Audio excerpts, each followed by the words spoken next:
একটি জীবন্ত গ্রীষ্মকালীন ঘাসের মাঠ, প্রাণে ভরা একটি উজ্জ্বল সবুজ মাঠ, যেখানে একটি লম্বা চেহারার প্রাণবন্ত হাসিখুশি ঘাসফড়িং পাতা দিয়ে বানানো একটি সঙ্গীত যন্ত্রের সুর তুলছে।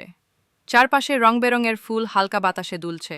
দূরে একটি পাথরের উপর দাঁড়িয়ে ঘাসফড়িং চোখ বন্ধ করে তার বাদ্যযন্ত্র বাজাচ্ছে আর গান গাইছে।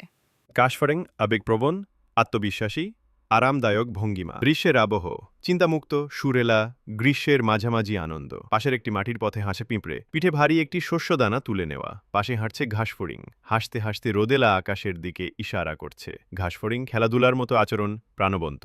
পিঁপড়ে মনোযোগী, পরিশ্রমী, কিন্তু শান্ত। দৃশ্যের আবহ, আনন্দ আর দায়িত্বের পরিপূর্ণ বৈপরীত্য। পিঁপড়ে হঠাৎ থেমে ঘাসফড়িংয়ের দিকে ফিরে আঙুল তুলে আকাশ দেখায়। দৃশ্যের আবহ, শান্ত, প্রজ্ঞাপূর্ণ, উপদেশমূলক। ঘাসফড়িং একটি পাতার উপর আরাম করে শুয়ে আছে, পিঁপড়ের উপদেশ উপেক্ষা করে হালকাভাবে হাত নাড়ছে। দৃশ্যের আবহ, অহংকারী, খেয়ালি, দুঃসাহসী।